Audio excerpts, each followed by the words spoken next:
The teacher's search for meaning. These are the words of the teacher, King David's son, who ruled in Jerusalem. Everything is meaningless, Says the teacher. completely meaningless. What do people get for all their hard work under the sun? Generations come and generations go, but the earth never changes. The sun rises and the sun sets, then hurries around to rise again. The wind blows south and then turns north. Around and around it goes, blowing in circles. Rivers run into the sea, but the sea is never full. Then the water returns again to the rivers and flows out again to the sea. And everything is wearisome beyond description. No matter how much we see, we are never satisfied. No matter how much we hear, we are not content. History merely repeats itself. It has all been done before. Nothing under the sun is truly new. Sometimes people say, here is something new. But actually, it is old. Nothing is ever truly new. We don't remember what happened in the past, and in future generations, no one will remember what we are doing now. I, the teacher, was king of Israel, and I lived in Jerusalem. I devoted myself to search for understanding and to explore by wisdom everything being done under heaven. I soon discovered that God has dealt a tragic existence to the human race. I observed everything going on under the sun, and really it is all meaningless, like chasing the wind. What is wrong cannot be made right. What is missing cannot be recovered. I said to myself, look, I am wiser than any of the kings who ruled in Jerusalem before me. I have greater wisdom and knowledge than any of them. So I set out to learn everything from wisdom to madness and folly. But I learned firsthand that pursuing all this is like chasing the wind. The greater my wisdom, the greater my grief. To increase knowledge only increases sorrow. I said to myself, come on, let's try pleasure. Let's look for the good things in life. But I found that this too was meaningless. So I said, laughter is silly. What good does it do to seek pleasure? After much thought, I decided to cheer myself with wine. And while still seeking wisdom, I clutched at foolishness. In this way, I tried to experience the only happiness most people find during their brief life in this world. I also tried to find meaning by building huge homes for myself and by planting beautiful vineyards. I made gardens and parks, filling them with all kinds of fruit trees. I built reservoirs to collect the water to irrigate my many flourishing groves. I bought slaves, both men and women, and others were born into my household. I also owned large herds and flocks, more than any of the kings who had lived in Jerusalem before me. I collected great sums of silver and gold, the treasure of many kings and provinces. I hired wonderful singers, both men and women, and had many beautiful concubines. I had everything a man could desire, so I became greater than all who had lived in Jerusalem before me, and my wisdom never failed me. Anything I wanted, I would take. I denied myself no pleasure. I even found great pleasure in hard work, a reward for all my labors. But as I looked at everything I had worked so hard to accomplish, it was all so meaningless, like chasing the wind. There was nothing really worthwhile anywhere. So I decided to compare wisdom with foolishness and madness. But who can do this better than I, the king? I thought, wisdom is better than foolishness, just as light is better than darkness.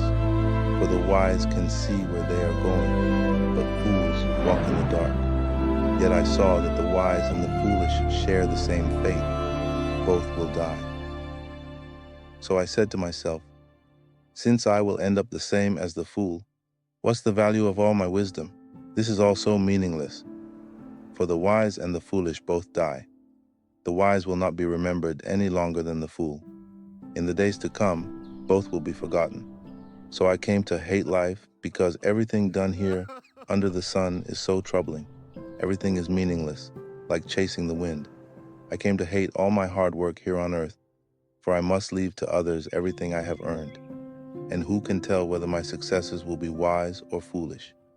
Yet they will control everything I have gained by my skill and hard work under the sun. How meaningless.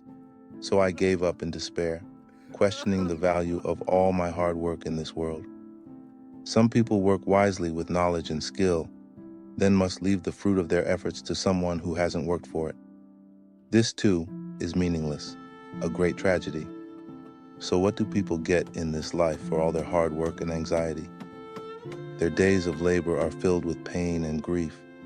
Even at night, their minds cannot rest. It is all meaningless. So I decided there is nothing better than to enjoy food and drink, and to find satisfaction in work. Then I realized that these pleasures are from the hand of God. For who can eat or enjoy anything apart from Him?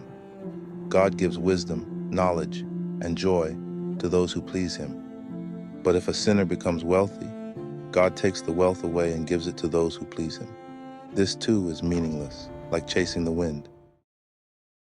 For everything there is a season, a time for every activity under heaven, a time to be born and a time to die, a time to plant and a time to harvest, a time to kill and a time to heal, a time to tear down and a time to build up, a time to cry and a time to laugh, a time to grieve and a time to dance, a time to scatter stones and a time to gather stones, a time to embrace and a time to turn away, a time to search and a time to quit searching, a time to keep and a time to throw away, a time to tear and a time to mend, a time to be quiet and a time to speak, a time to love and a time to hate, a time for war and a time for peace. What do people really get for all their hard work? I have seen the burden God has placed on us all. Yet God has made everything beautiful for its own time. He has planted eternity in the human heart. But even so, people cannot see the whole scope of God's work from beginning to end. So I concluded there is nothing better than to be happy and enjoy ourselves as long as we can. And people should eat and drink and enjoy the fruits of their labor, for these are gifts from God. And I know that whatever God does is final. Nothing can be added to it or taken from it. God's purpose is that people should fear Him. What is happening now has happened before, and what will happen in the future has happened before, because God makes the same things happen over and over again. I also noticed that under the sun, there is evil in the courtroom. Yes, even the courts of law are corrupt. I said to myself, in due season, God will judge everyone, both good and bad, for all their deeds. I also thought about the human condition, how God proves to people that they are like animals. For people and animals share the same fate. Both breathe and both must die. So people have no real advantage over the animals. How meaningless. Both go to the same place. They came from dust and they return to dust. For who can prove that the human spirit goes up and the spirit of animals goes down into the earth? So I saw that there is nothing better for people than to be happy in their work. That is why we are here. No one will bring us back from death to enjoy life after we die. Again, I observe all the oppression that takes place under the sun. I saw the tears of the oppressed, with no one to comfort them. The oppressors have great power, and their victims are helpless. So I concluded that the dead are better off than the living. But most fortunate of all are those who are not yet born, for they have not seen all the evil that is done under the sun. Then I observed that most people are motivated to success because they envy their neighbors. But this too is meaningless, like chasing the wind. Fools fold their idle hands, leading them to ruin. And yet, better to have one handful with quietness than two handfuls with hard work and chasing the wind. I observed yet another example of something meaningless under the sun. This is the case of a man who is all alone, without a child or a brother, yet who works hard to gain as much wealth as he can. But then he asks himself, who am I working for? Why am I giving up so much pleasure now? It is all so meaningless and depressing. Two people are better off than one, for they can help each other succeed. If one person falls, the other can reach out and help. But someone who falls alone is in real trouble. Likewise, two people lying close together can keep each other warm. But how can one be warm alone? A person standing alone can be attacked and defeated, but two can stand back to back and conquer. Three are even better, for a triple braided cord is not easily broken. It is better to be a poor but wise youth than an old and foolish king who refuses all advice. Such a youth could rise from poverty and succeed. He might even become king, though he has been in prison. But then everyone rushes to the side of yet another youth who replaces him. Endless crowds stand around him. But then another generation grows up and rejects him too.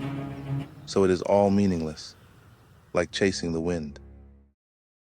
As you enter the house of God, keep your ears open and your mouth shut.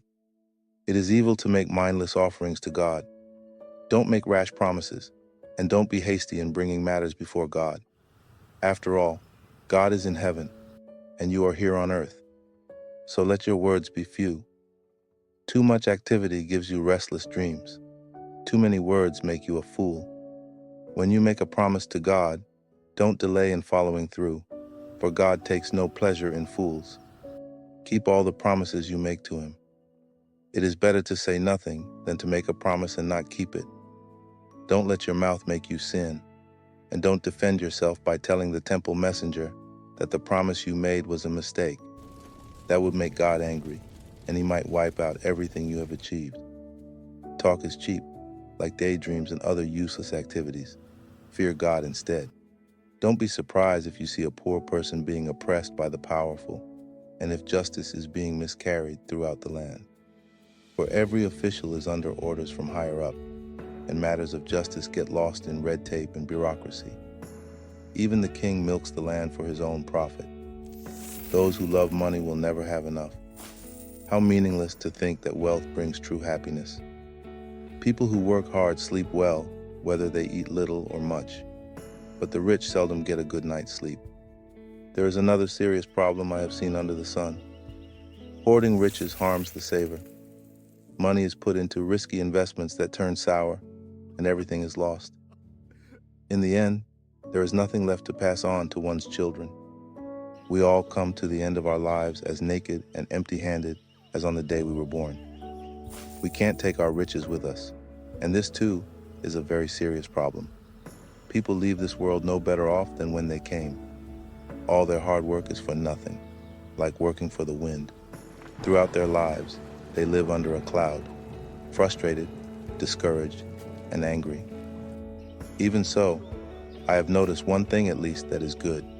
It is good for people to eat, drink, and enjoy their work under the sun during the short life God has given them, and to accept their lot in life. And it is a good thing to receive wealth from God and the good health to enjoy it. To enjoy your work and accept your lot in life, this is indeed a gift from God. God keeps such people so busy enjoying life that they take no time to brood over the past. There is another serious tragedy I have seen under the sun, and it weighs heavily on humanity. God gives some people great wealth and honor and everything they could ever want, but then He doesn't give them the chance to enjoy these things. They die, and someone else, even a stranger, ends up enjoying their wealth. This is meaningless, a sickening tragedy. A man might have 100 children and live to be very old. But if he finds no satisfaction in life and doesn't even get a decent burial, it would have been better for him to be born dead. His birth would have been meaningless, and he would have ended in darkness. He wouldn't even have had a name, and he would never have seen the sun or known of its existence. Yet he would have had more peace than in growing up to be an unhappy man. He might live 1,000 years twice over, but still not find contentment.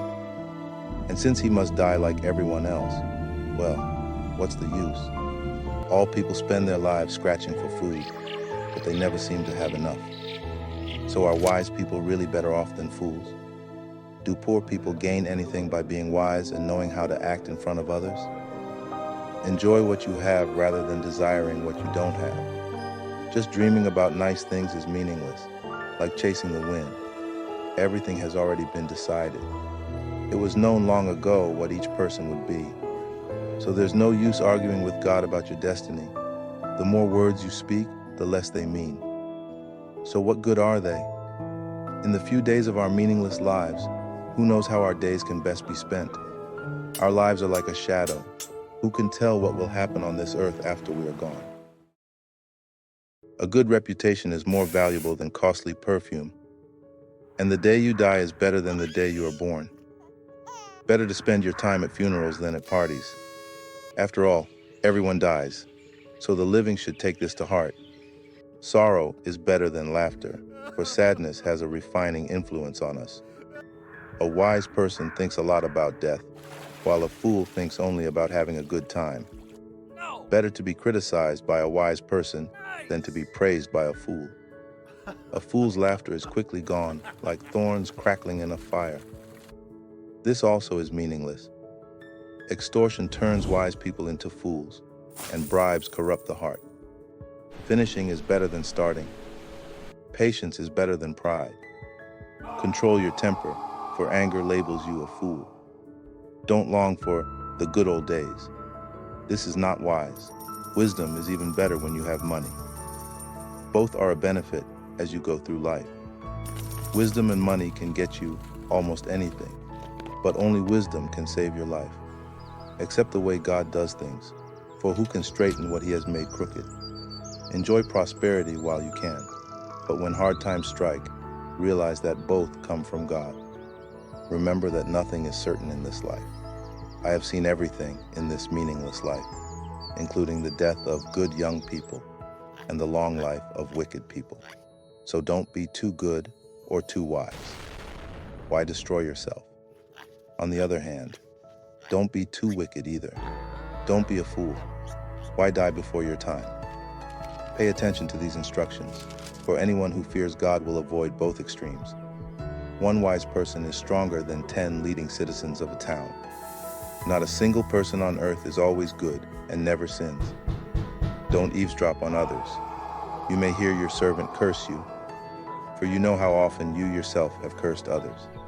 I have always tried my best to let wisdom guide my thoughts and actions. I said to myself, I am determined to be wise. But it didn't work.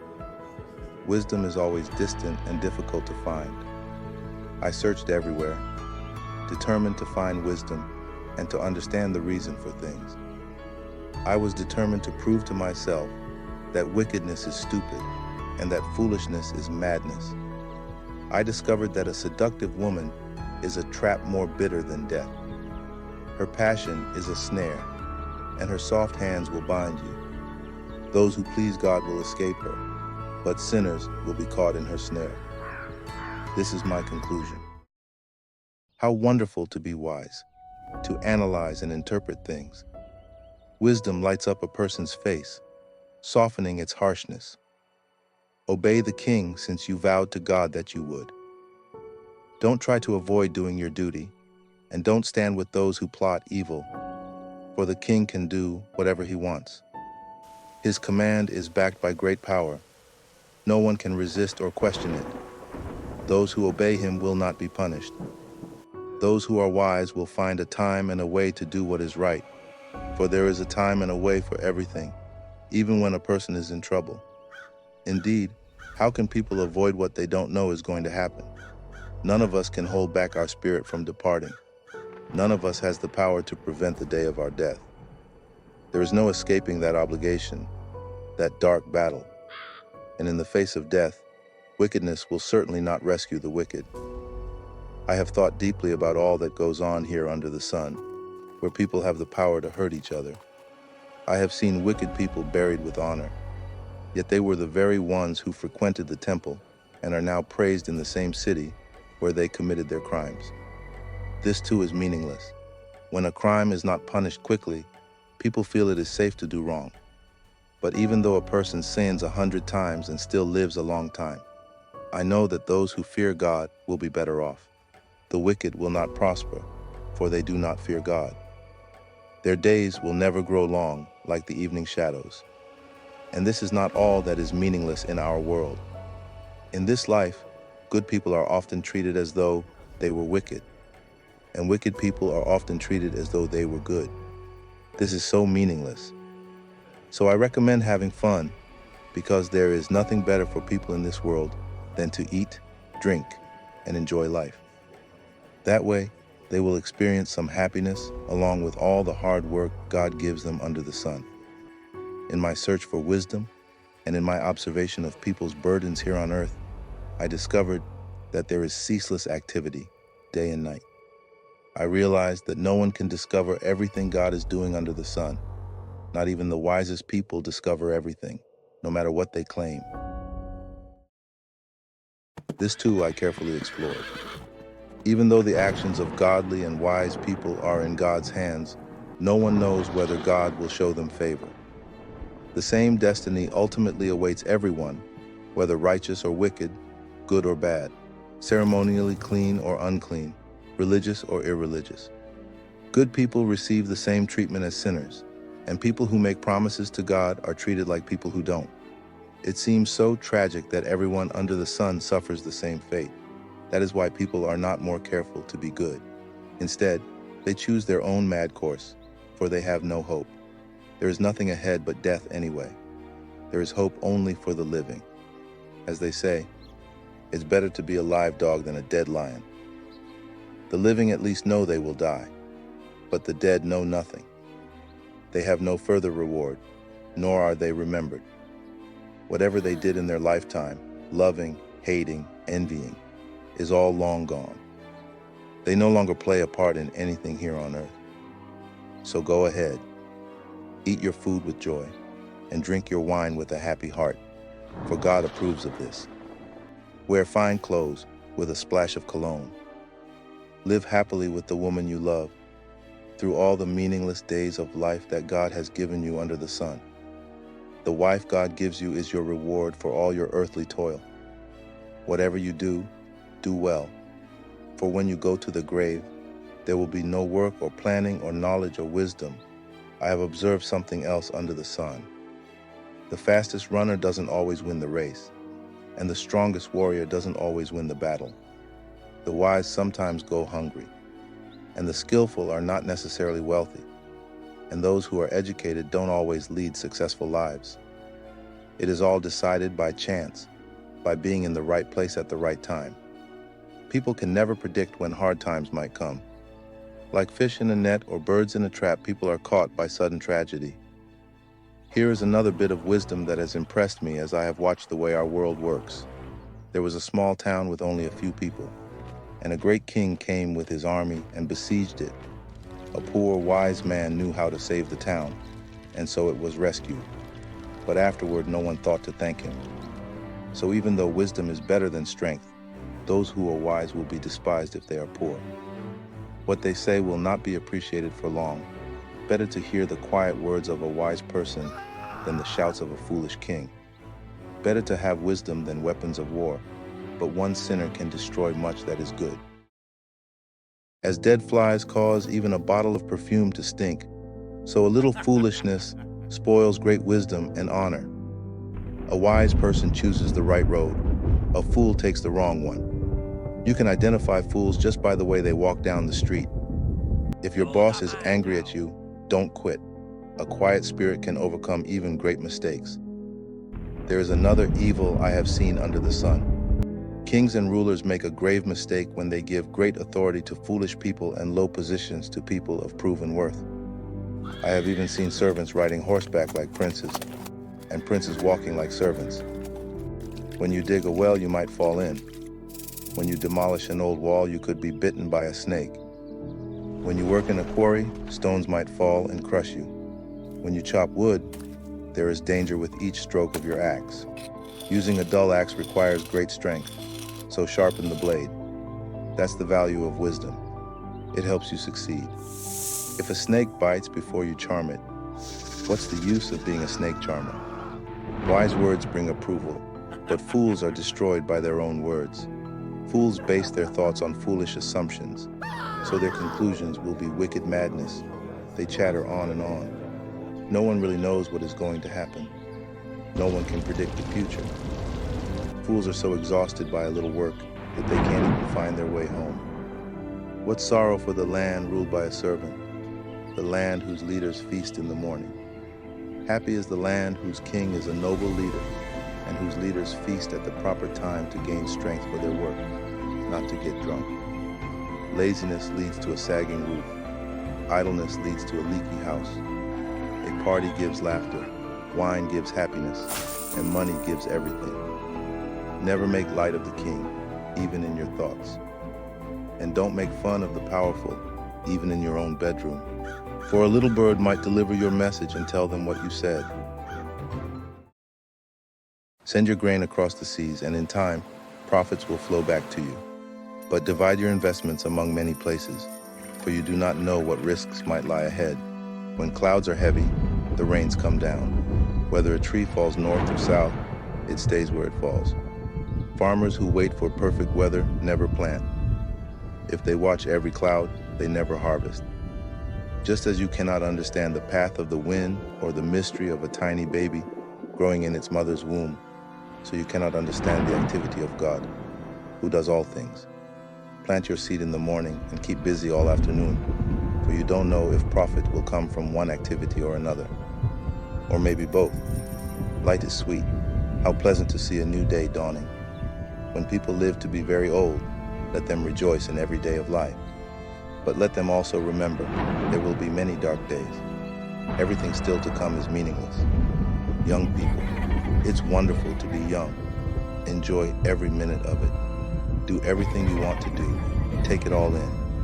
But remember that you must give an account to God for everything you do. So refuse to worry and keep your body healthy. But remember that youth, with a whole life before you, is meaningless. Don't let the excitement of youth cause you to forget your Creator. Honor Him in your youth before you grow old and say, life is not pleasant anymore. Remember Him before the light of the sun, moon, and stars is dim to your old eyes, and rain clouds continually darken your sky. Remember Him before your legs, the guards of your house, start to tremble, and before your shoulders, the strong men stoop. Remember Him before your teeth, your few remaining servants, stop grinding, and before your eyes, the women looking through the windows see dimly. Remember Him before the door to life's opportunities is closed and the sound of work fades. Now you rise at the first chirping of the birds, but then all their sounds will grow faint.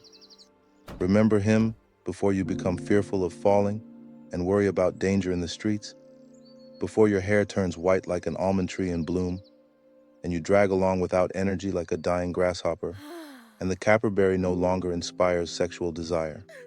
Remember Him before you near the grave, your everlasting home, when the mourners will weep at your funeral. Yes, remember your Creator now while you are young, before the silver cord of life snaps and the golden bowl is broken. Don't wait until the water jar is smashed at the spring and the pulley is broken at the well, for then the dust will return to the earth and the spirit will return to God who gave it. Everything is meaningless, says the teacher. Completely meaningless. Keep this in mind. The teacher was considered wise, and he taught the people everything he knew. He listened carefully to many proverbs, studying and classifying them. The teacher sought to find just the right words to express truths clearly. The words of the wise are like cattle prods, painful but helpful. Their collected sayings are like a nail-studded stick with which a shepherd drives the sheep. But my child, let me give you some further advice. Be careful, for writing books is endless, and much study wears you out. That's the whole story. Here now is my final conclusion. Fear God and obey His commands, for this is everyone's duty. God will judge us for everything we do, including every secret thing, whether good or bad.